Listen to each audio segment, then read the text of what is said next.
It began with a routine 2025 survey until the sonar ping returned a shape no one expected. A perfect disk, 200 meters wide, resting on the ocean floor. No natural formation matched it. The Baltic Sea anomaly. They called in top oceanographers from 5 nations. They filmed it, reanalyzed it, yet every conclusion only deepened the mystery. In mid-July 2025, I joined a multinational team aboard the Oceanus Explorer. Our mission map uncharted features of the Baltic seabed. Using high-resolution multibeam sonar, the sea's calm waves lapped against the hull as we began our grid sweep. Around 1,400 meters depth, the sonar specialist Jose called out, "Stop the ping, look at this." On the real-time map, a circular imprint appeared, unlike any geological structure. Its edges were too sharp, its symmetry too precise. We circled above it. The ping repeated. The disc-like structure sat on a flat plane, partially buried. The curvature perfectly even, 332 meters in diameter.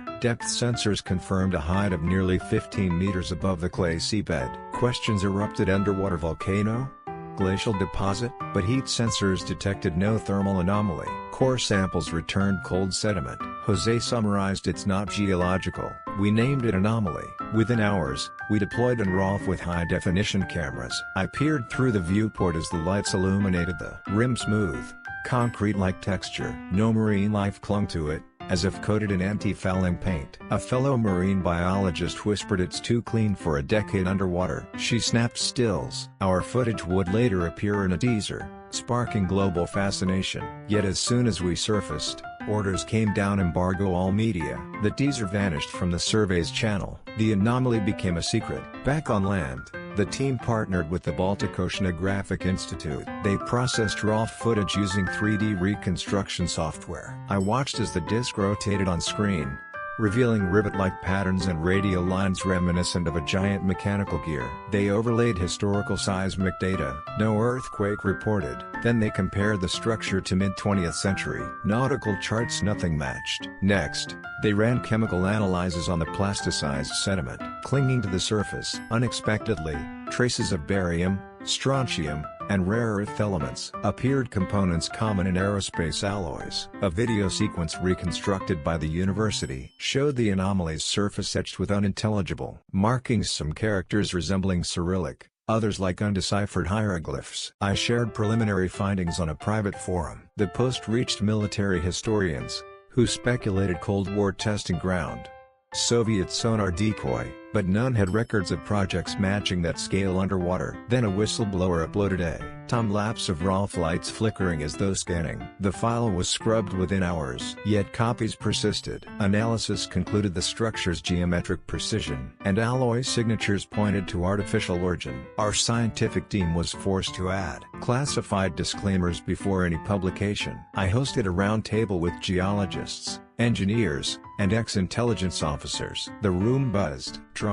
Fisher, a volcanologist, argued ice volcano pockmarks from methane eruptions shaped the disk. He cited similar but smaller formations. I asked why no methane residue. He hesitated. Unusual. Then, perhaps a rare event. An engineer, Marta, countered the alloy signatures contradict natural processes. Barium and strontium aren't found in basalt. This is manufactured. A retired naval officer revealed classified projects. Project Sealord, Soviet-era underwater drone prototypes tested near Baltic islands. But Sealord's dimensions were only 50 meters, not 332. Another theory, alien craft? A UFO crashed and remains here. Ridiculous? Perhaps. Yet nobody offered a plausible, terrestrial manufacturer for something this large and precise underwater. Behind the scenes, I obtained FOIA responses redacting key terms: Baltic research drone, Cold War subsea base, deep cover protocol. The redactions were heavier than the text. I realized we stood at the intersection of science and secrecy. The anomaly forced walls to crumble, exposing shadows of dark projects. In September 2025, I joined a private expedition from Scuba Deep Tech. Their mini-sub, Trident X, could dive to 1,500 meters. Strapped into the cabin, I felt every bump as we descended. Outside the viewport, bioluminescent creatures drifted. Then the anomaly emerged, massive and silent. I hovered 2 meters above the rim. Heart pounding, I reached for the underwater microphone. Voiced recording. This is unprecedented. I see markings. I hatch. My lights revealed a rectangular seam. The sub's robotic arm tapped the seam gently. The metal rang a clear metallic resonance. I tried to open it. Locked. But inside, I glimpsed wire sprite, colored, intact. Not corroded. Inside the hatch, a flicker light?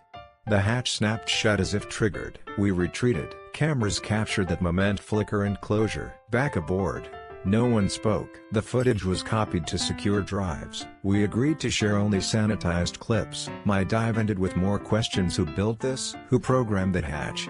And what was its purpose? News of our expedition leaked. Within days, Google searches for Baltic Sea anomaly soared by 1,200%. International press, Der Spiegel, NH requested interviews. In Finland, fishermen reported strange sonar interference near the anomaly's coordinates. In Poland, divers claimed to hear voices on old VHF channels. When near the site, satellite operators reported scramble rerouted ships away from the site. Commercial mapping services blacked out the grid. A leaked cable from the EU's Maritime Safety Agency demanded all data transfers regarding Site 58.1N. 19.6 EB halted. Social media exploded. UFO hunters joined marine researchers. The discourse spanned Reddit threads to academic journals. Yet official silence remained.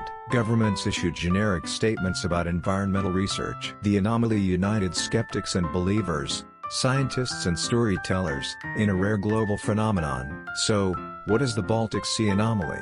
Ice volcano? Cold War relic? Alien artifact? My personal conclusion: it's a signal and invitation to question the narratives we trust. The layers of secrecy suggest stakes beyond national budgets. Perhaps a hidden subsea lab, perhaps something older. I returned home with RAW clips and hatch footage. Late at night, I re-watch them. I still hear that soft ping, see the hatches flicker. Tonight, I'll scan the coordinates again. Someone is listening, and someday, someone will answer. Until then, we watch, we question, and we dive deeper.